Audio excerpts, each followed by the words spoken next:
এখন আপনারা দেখছেন ইউটিউব চ্যানেল সনাতন মিডিয়া লাইভ। চ্যানেলটি এখনই সাবস্ক্রাইব করে বেল আইকন বাজিয়ে অল সিলেক্ট করে দিন। আপনি আচরিয়া ধর্ম জীবেরে শিখায়, নিজে না করলে ধর্ম শেখানো না যায়। আপনি আচরিয়া ধর্ম জীবেরে শিখায়, এই তো গীতা ভাগবতে গায়। মহাপ্রভু নিজে রাধা কৃষ্ণ হওয়া সত্ত্বেও নিজে এবার ভগবান নয়, নিজে এবার ভক্ত। তাই কিভাবে আচরণ করা উচিত শ্রীমান মহাপ্রভু নিজে শেখাচ্ছেন। নিজে করে আপনি মেতে জগৎ মাতায়, আপনি নেচে জগৎ নাচায়, আপনি কেঁদে জগৎ কাদায়। সচি মহাজি নিমাইকে বললেন, নিমাই তোকে তো আমি পেটে ধরেছি, মনে মনে যেন পদকর্তা বলছে তুমি ভগবান হতে পারো, কিন্তু সতীমা বলছে আমারই কোলে যশোদা হয়েও তো আমারই কোলে মানুষ হয়েছিস, কলিকালে আমারই কোলে নিমাই। নিমাইকে যে বললেন, নিমাই পেটে ধরেছি তো ব্যথা বেশি। আমার নিমাই যখন নবদ্বীপের দুয়ারে দুয়ারে যে ধরায় গড়াগড়ি দেয়, তখন আমার মাতৃ হৃদয়ে কষ্ট হয়, আমি এ সহ্য করতে পারি না। মহাপ্রভু যে সচিমাকে বললেন, জানো মা, নিজে না করিলে ধর্ম শেখানো না যায়। আমি যদি ধুলাই গড়াগড়ি না দিই, এই জগতের কেউ কখনো ধুলাই গড়া দেবে না মা। তাই আমার নিজ সংকীর্তনে যেমন আমাকে ধুলা মাখতে হবে, নিজের কীর্তনেও আমাকে কাটতে হবে, তবেই না জগৎবাসী আমাকে দেখে কাটবে মা। এই জায়গায় আমাদের ছোট্ট একটি প্রসঙ্গ।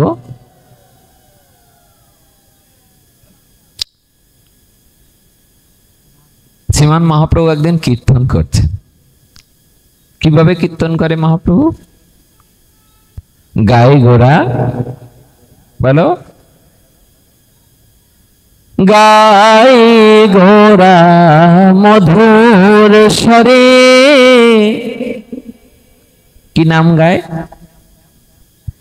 হরে কৃষ্ণ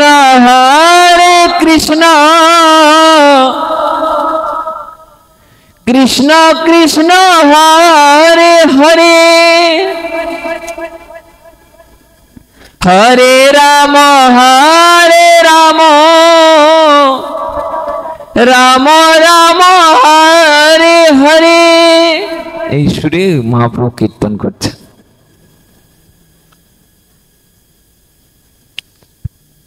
হঠাৎ তাকিয়ে দেখে সামনে দিয়ে মহাপ্রভুরই এক পার্শ্বদ যাচ্ছেন। তিনি আর কেউ নন, দাপরের যিনি দুটো ক্রুদ চিড়ে নিয়ে গেছিলেন দ্বারকায় দেখা করবার জন্যে, তিনি কে? সুদামা। এই সুদামা কলিকালে কে? শুক্লাম্বর ব্রহ্মচারী। প্রেমসে বলো। এত ভক্তরা একবার যদি রাধারানীর নাম করে উঠতো কত সুন্দর লাগতো কিনা। প্রেমসে বলো। নবদ্বীপে আমাদের একজন ভালো মহন্ত কিশোর গোস্বামী, ওনার কাছে চটির মাঠে প্রশ্ন করা হয়েছিল যে একবার যদি রাধারানীর নাম করা হয় তাতে কি মঙ্গল হবে। তিনি বললেন, এই প্রশ্নের উত্তর আপনাকে আমি একা দেব না, পাঠে আসুন, পাঠে দিব, তাহলে সবাই জানবে। 2-3 হাজার সাধু উপস্থিত, সব বাবাজি মহারাজ, যারা বৃন্দাবনে, নবদ্বীপে, শান্তিপুরে কত বাবাজি মহারাজ গোস্বামীগণ সম্মুখে। তিনি বললেন পাঠে উঠে যে, শুনুন, আমাকে একজন প্রশ্ন করেছে যে একবার নাম করলে মঙ্গল কতটা হবে। তিনি বললেন, আপনারা নিশ্চয়ই খেজুর গাছ দেখেছেন। তো সবাই বলে উঠলেন, কে না খেজুর গাছ তো সকলেই দেখেছে। তো বলে, শীতকালে যখন খেজুর গাছ তোলা হয়, তখন চাষি যখন গাছ কাটে, ঠিলেটা পাতার পর কিভাবে রস পড়ে, মাঝে মাঝে এক এক ফোঁটা রস পড়ে। তো বাবাজি মহারাজ পাঠে উঠে বললেন, শোনো, চাষি যদি চিন্তা করে যে এই এত বড় ঠিলে ভারটা ভরবে না, কিন্তু পরের দিন সকালবেলায় চাষি যেমন যে দেখে তার ঠিলেটা পরিপূর্ণ হয়ে যায়, অনুরূপ মাঝে মাঝে দুই একবার রাধা রাধা কৃষ্ণ কৃষ্ণ নাম উচ্চারণ করলে ওই ঠিলে ভরার মতো তোমার হৃদয় ভাণ্ড অবশ্যই এক সময় ভরে যাবে। এই জন্যে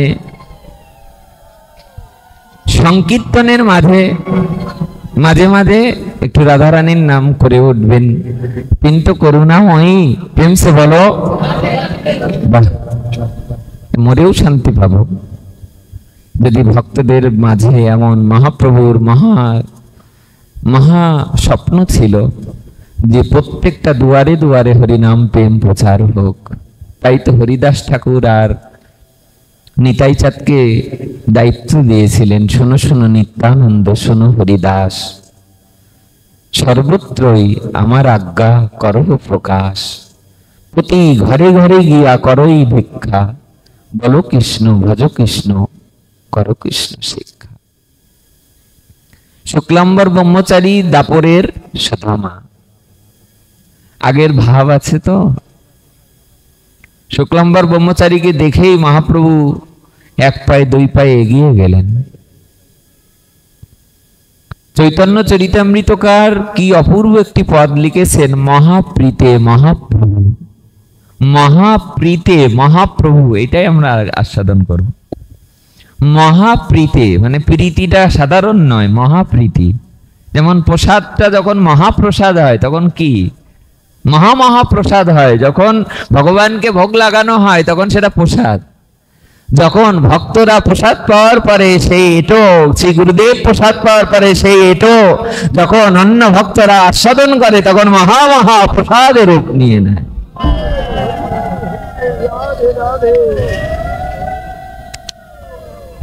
অপূর্ব কথা, শোনো দিয়া মন, যে কথায় হবে পাপ বিমোচন।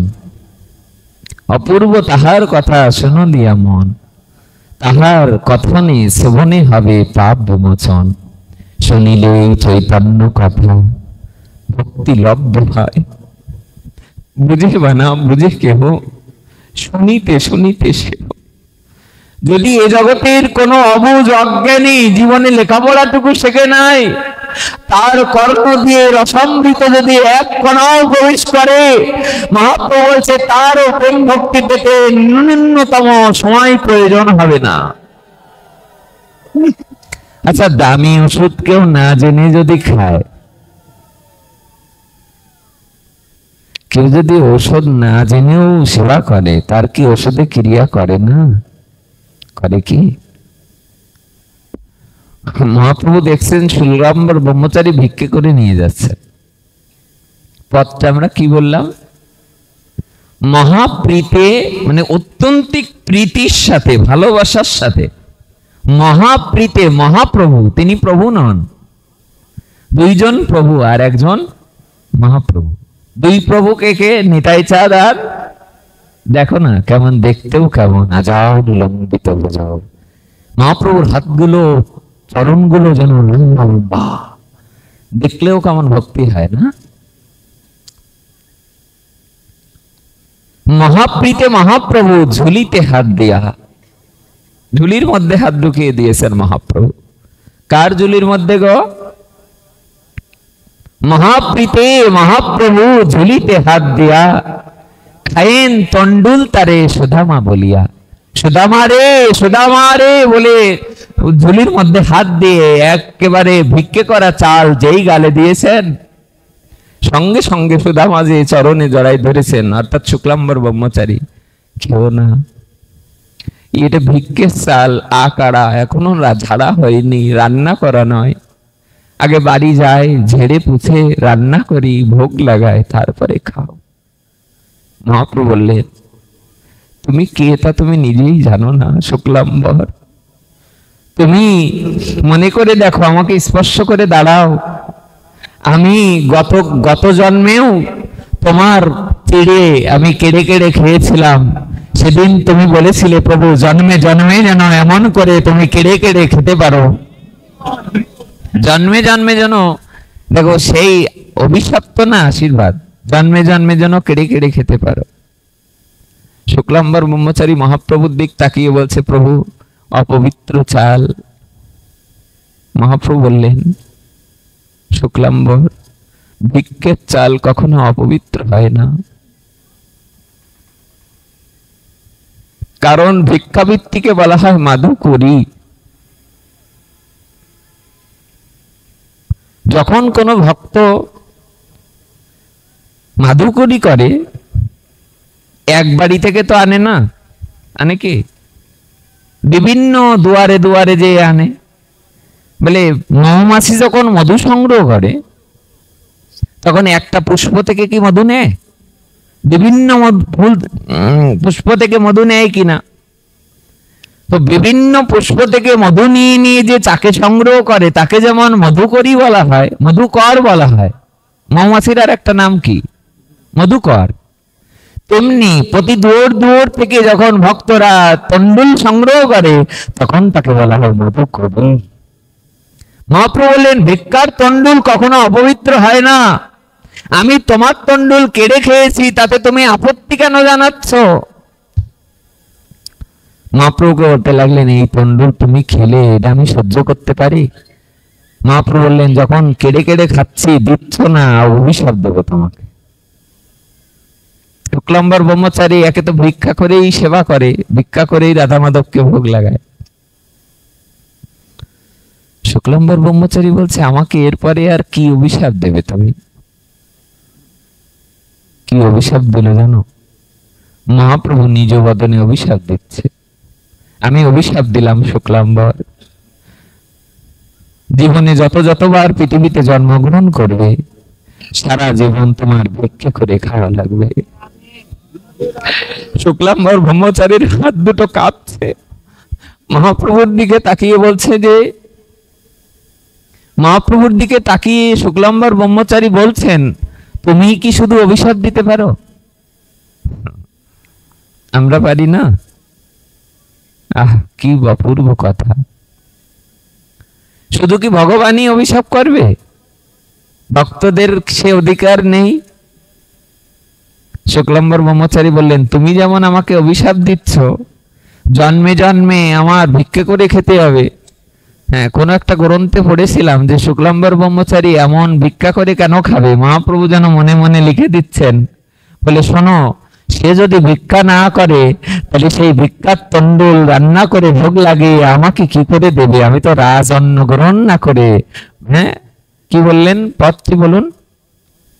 ভক্তের দ্রব্য প্রভু কারি কারি খায়, অভক্তের দ্রব্য পানে উল্টি না চায়। চৈতন্য চরিতামৃত। বললেন, আমি দুর্যোধনের রাজ পোশাক পরিত্যাগ করে আমি বিদুরের ঘরে খুদ অন্ন খেয়েছিলাম। আমি ভক্তের দ্রব্য আমি কারি কারি খাই, অভক্তের দ্রব্য পানে আমি উল্টি না চাই। অভক্তের দ্রব্যের পানে কখনো উল্টেও তাকায় না। মহাপ্রভু বললেন, তুমি আমাকে কি? মহাপ্রভু যেমন অভিশাপ দিলেন, বললেন আমিও দেব। তাহলে তুমি কি দেবে বলো? তা বলে, আমি যেমন ভিক্ষা করে প্রতি জন্মে জন্মে ভিক্ষা করে অন্ন গ্রহণ করব, তোমাকেও তেমন অভিশাপ করছি। ভক্ত ভগবানকে বলছে, তোমাকেও তেমন অভিশাপ দিচ্ছি। তুমি প্রতি জন্মে গৌর হরি হয়ে এসে আমার ভিক্ষার ঝুলি থেকে তন্ডুল যেন তুমি কেড়ে কেড়ে খেতে পারো। এত বড় কথা কোন কালে কোন ভগবান জীবের দুয়ারে দুয়ারে ঘুরে বলেছে কিনা আমার জানা নেই। আশ্চর্য কথা, শুনলেই কেমন হৃদয়টা শীতল হয়ে আসে। পথটা বলি, মহাপ্রীতে একেবারে শ্রী বিল্লমঙ্গল কৃষ্ণদাস দাদাজি এখনই যত ঢুকে পড়বেন, তো 2-4 মিনিট লাগবে।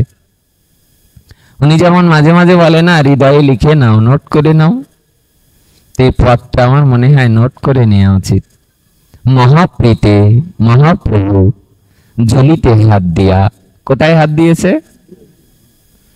যে ভিক্ষের যে ঝোলা, ওই ঝোলার মধ্যে হাত দিয়ে এক মুঠ তন্ডুল, একেবারে ঝাড়া নয়, পোছা নয়, রান্না করা নয়, ওই চাল নিয়ে মহাপ্রভু নিজ বদনে ঢুকিয়ে দিয়েছেন। আর শুক্লাম্বর ব্রহ্মচারী এসে মহাপ্রভুকে নিষেধ করছে, খেও না প্রভু, এই চাল আকারা খেও না, সেটা সেবা নিও না। ভিক্ষার কন্ডুল প্রভু কাড়ি কাড়ি খায়, অভক্তের দ্রব্য পানে উল্টি না চায়। আর বলবো?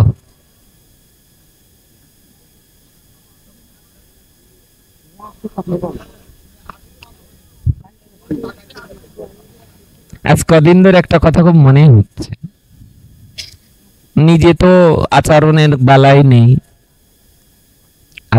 আপনি আচরিয়া ধর্ম জীবেরে শিখায়, নিজে জপ না করে যদি আরেকজনকে বলা হয় জপ কর, হবে তো? নিজে প্রসাদবোধী না হয়ে যদি আরেকজনকে উপদেশ দেই যে প্রসাদ পাও। আজ কদিন খুব একটা কথা মনে হচ্ছে যে সিদ্ধ গৌর কিশোর দাস বাবার কাছে প্রভুপাদ প্রাণগোপাল গোস্বামী এসেছিলেন। এসে গৌর কিশোর দাস বাবাকে দেখে প্রভুপাদ প্রাণগোপাল গোস্বামী বলছে যে বাবা,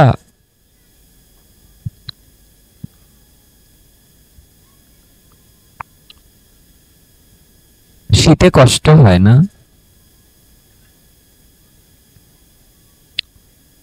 তা বাবা বলছে শীত তো একটু লাগেই, যে ঠান্ডা। শোনা যাচ্ছে? একটু কষ্ট করে শুনুন। আমরা অপর ধর্মকে শ্রদ্ধা করব সকলে, তাহলেই তো, অপরের শ্রদ্ধা করলেই কল্যাণ হবে। মহাপ্রভু তো বলেই দিলেন, আপনারে হীন জ্ঞান অযোগ্যতা বুদ্ধি, ইহাতেই জ্ঞান ইহাতেই সর্বসিদ্ধি। জীবে সম্মান দিবে জানি কৃষ্ণ অধিষ্ঠান। যেই মাত্র জীবকেও শ্রদ্ধা করতে শিখবে তখনই গোবিন্দ আসবেন। সে বললেন যে বাবা, এই ঠান্ডায়, পৌষ মাসের ঠান্ডা, বৃন্দাবনে কত ঠান্ডা, এই ঠান্ডার মধ্যে মরে যাবেন। গৌর কিশোর দাস বাবা বললেন, তাহলে কি করবে? তা বলে, আমি একটা ভালো ভোট কম্বল নিয়ে এসেছি, কম্বলটা যদি নিতেন। কালকে রাত্রেও যখন ঘুমাচ্ছি এই কথাটা বারবার মনে পড়ছে। সিদ্ধ বাবাদের আচরণ আর আমাদের আচরণ কত পার্থক্য। আমাদের গায়ে একটা কম্বল একটু সরে গেলেও আমরা অনেক সময় বকাঝকা করে উঠি। সিদ্ধ বাবাকে কম্বলটা দিয়ে যাওয়ার পর দিন সিদ্ধ বাবা কম্বলটাকে সুন্দর করে ভাঁজ করে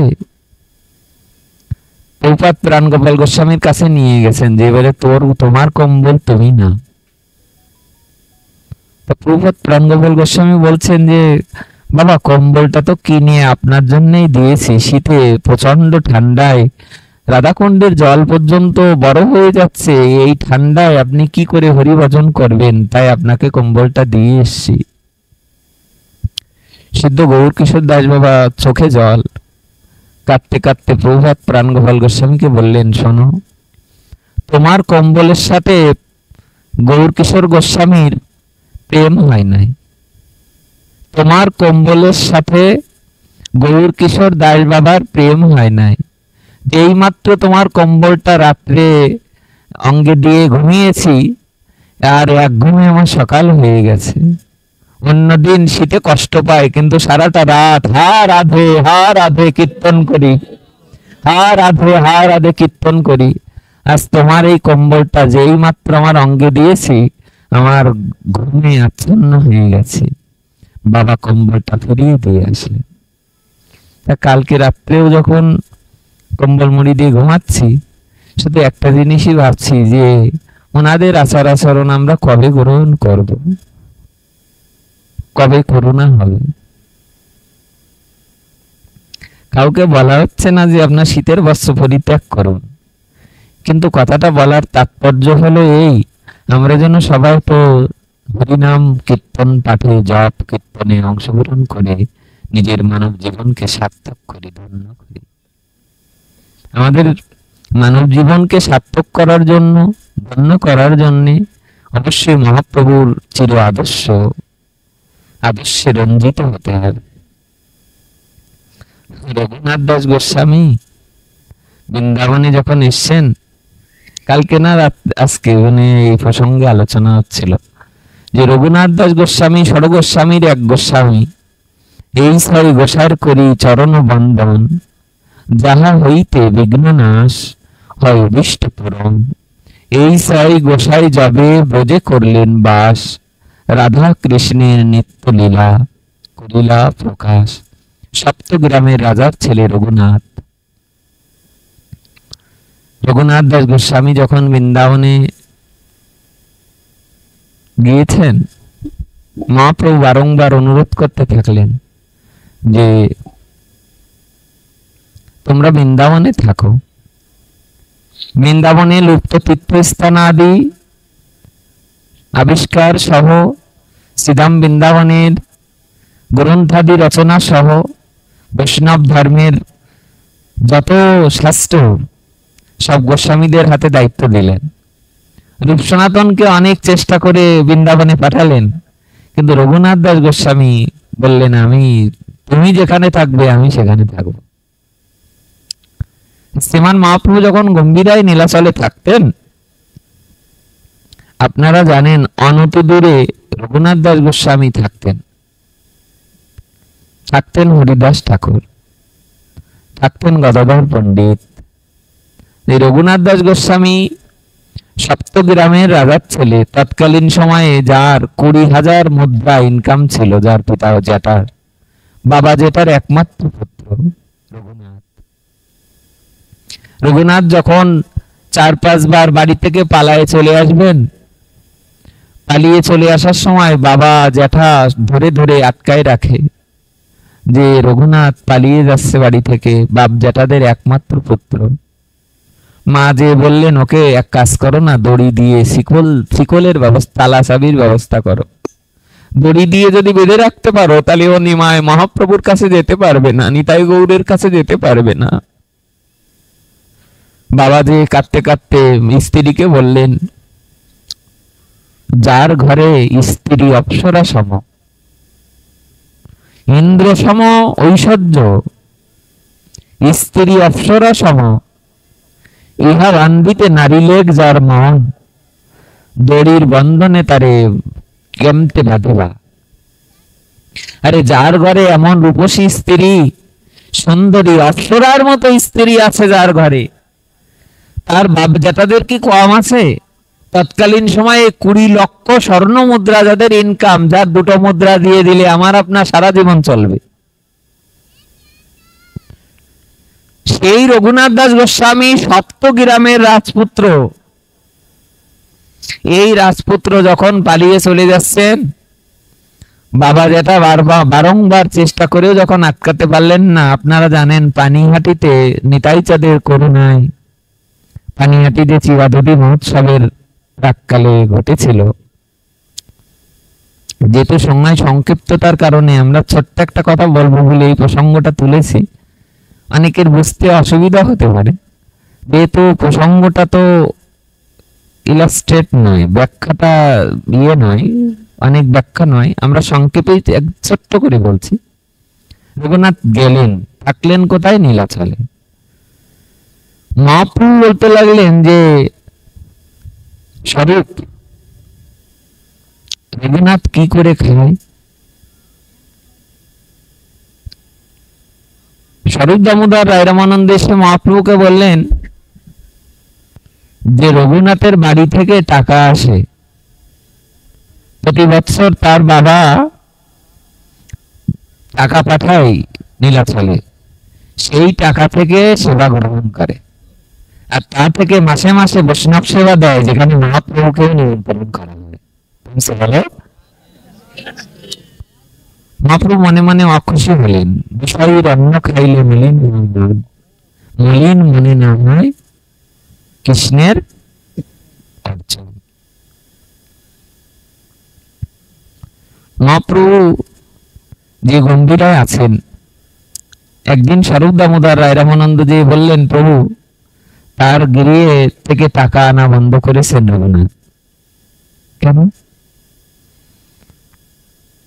তাহলে বিষয়ের অন্ন খাইলে মলিন হয় মন, তাই সে বাড়ি থেকে টাকা নিষেধ করেছে আনবার জন্য। বাবার কাছে চিঠি লিখেছে, বাবা যদি আমার ভালো চাও তাহলে আর নীলাচলে একটা টাকাও আর পাঠাবে না। কদিন পরে মহাপ্রভু জিজ্ঞাসা করছে, আচ্ছা আমার রঘুনাথ কি করে খাচ্ছে এখন? শরৎ দামোদর যে বললেন, প্রভু এখন তার বাড়িতে টাকা আসে না। সপ্তগ্রামের রাজার ছেলে মহাপ্রভু শুনতে শুনতেই যেন কেঁদেই ফেললেন, বলে এত বড় রাজপুত্র কি করে খায়? তা বলে সিংহদ্বারে যে দেখলাম রঘুনাথ ভিক্ষের থালা হাতে নিয়ে দাঁড়িয়ে আছে। যে যাচ্ছে তাকে বলছে যে আমাকে কিছু ভিক্ষা দাও। ভান্ডারায় থেকে মাঝে মাঝে সেবা পেতেন, এরপরে ভিক্ষাবৃত্তি করেন। মহাপ্রভু বললেন, ভিক্ষাবৃত্তি তো বেশ্যার আচার। বেশ্যারা যেমন টাকা পয়সার জন্য দুয়ারে দাঁড়ায় থাকে, আর ভিক্ষের জন্য দুয়ারে দাঁড়ায় থাকে। রঘুনাথকে এই কথা বলতেও পারছে না। রঘুনাথ যে কাঁদতে কাঁদতে, আমি ভিক্ষে করে একটু রুটি সবজি দিন গেলে একটা দুটো রুটি চেয়ে মানুষের কাছ থেকে গ্রহণ করি বলে আমাকে বেশ্যাবৃত্তির কথা বললো। রঘুনাথ দিন থেকে ভিক্ষা করা বন্ধ করে দিলেন। কি খাই জানো? তেলেঙ্গানা গাভী মাদের জগন্নাথের যে প্রসাদ গুলো অনেক দিন হয়ে যাওয়ার পরে যে প্রসাদ গুলো গাভী মাদের দিলেও খায় না, গাভী অর্থাৎ গোমাতা গরুকে দিলেও যে, তেলেঙ্গানা গাভীদের দিলেও যে অন্ন গ্রহণ করে না, সেই অন্ন নীলাচলে ড্রেনে ফেলে দেওয়া হয়। সেই ড্রেনে ফেলে দেওয়া অন্ন রঘুনাথ দাস গোস্বামী ধুয়ে ধুয়ে একটি পাত্রে করে এনে লবণ দিয়ে সেই অন্ন গ্রহণ করে। মহাপ্রভুর কানে কানে শরৎ দামোদর যে বললেন, তোমার রঘুনাথ কি করে খায় জানো? ড্রেনের বাসি পচা অন্ন যা গাভীদের দিলেও গ্রহণ করে না, সে বাসি পচা অন্ন ধুয়ে ধুয়ে গ্রহণ করে। মহাপ্রভু হুঙ্কার গর্জন দিতে লাগলেন, আমার রঘুনাথ ড্রেনে বসে অন্ন গ্রহণ করছে। মহাপ্রভু ছুটতে ছুটতে গম্ভীরার থেকে ছুটতে গেলেন। রঘুনাথ করতে করতে যে দেখে সত্যি ড্রেনে বসে ওই অন্ন ধুয়ে ধুয়ে গ্রহণ করছে। রঘুনাথ বুঝতে পারেনি যে সাক্ষাৎ শ্রীমান মহাপ্রভু রঘুনাথের কাছে গিয়েছেন। মহাপ্রভু পিছন পিছন চুপি যে পাত্রটার পরে অন্নগুলো ধুয়ে ধুয়ে মাছগুলো রাখে, ওই মাছ অন্ন লবণ দেওয়া অন্ন এক মুষ্টি যেই মাত্র বদনে দিয়ে দিয়েছে।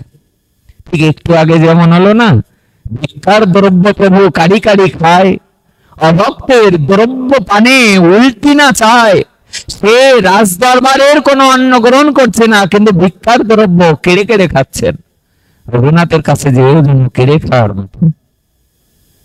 রঘুনাথ পেছনে ফিরে তাকিয়ে দেখে, কে? সাক্ষাৎ রাধা গোবিন্দ মিলিত তনু শ্রীমান চৈতন্য মহাপ্রভু। কে?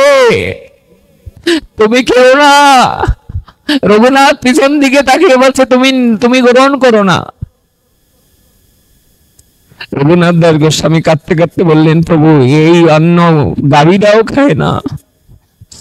মহাপ্রভু বললেন, রঘুনাথ তুমি সপ্তগ্রামের রাজপুত্র, তোমার বাৎসরিক ইনকাম 20 লক্ষ স্বর্ণ মুদ্রা।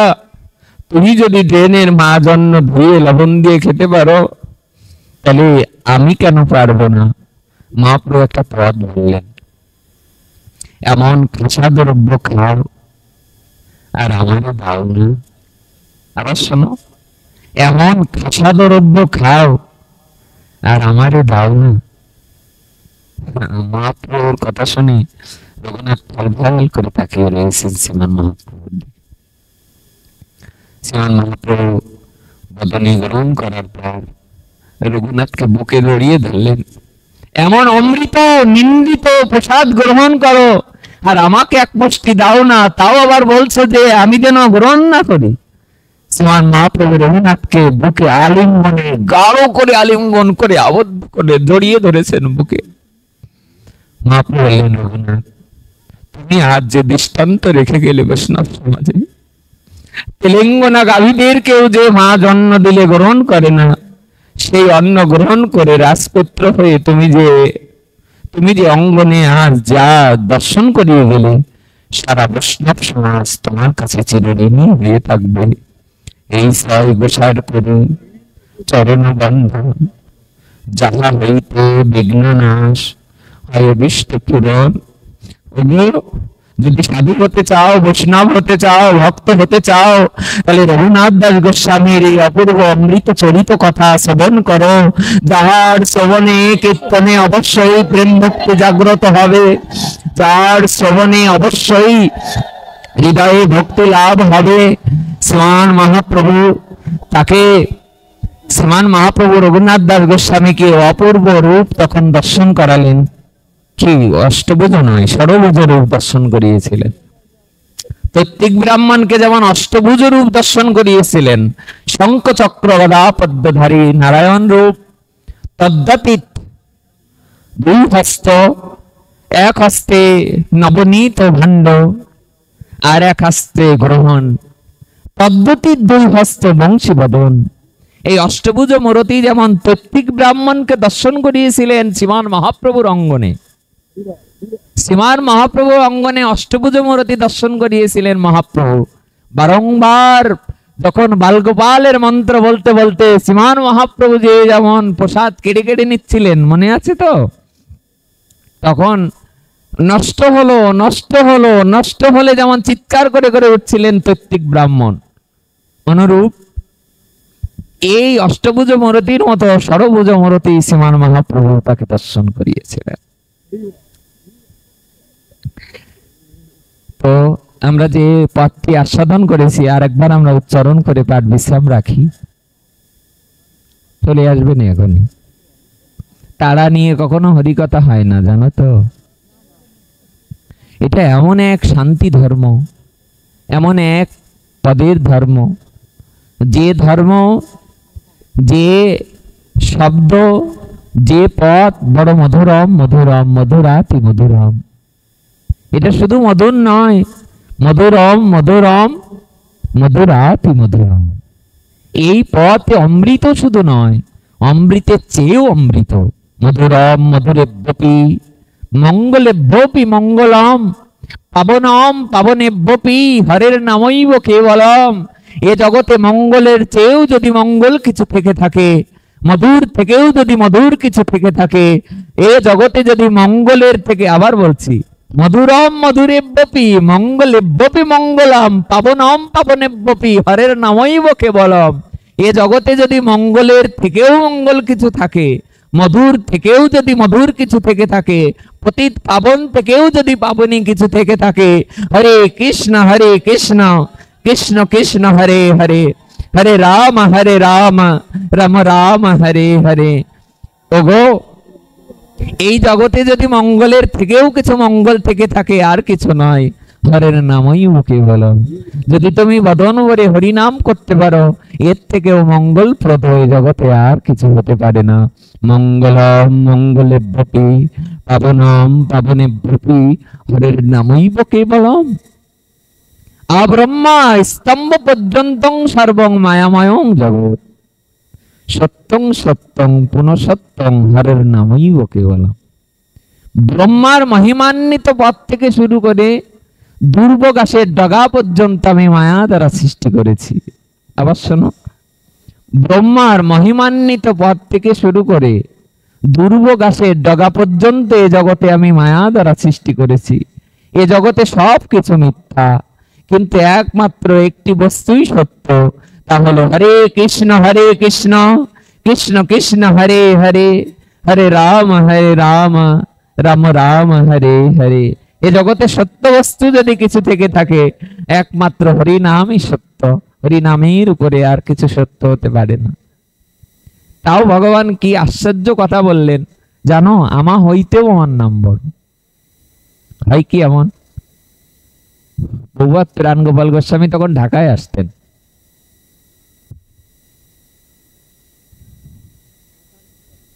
মধুখালী আজকে পাঠ আছে ওনার। মধুকালী এসে গেছে।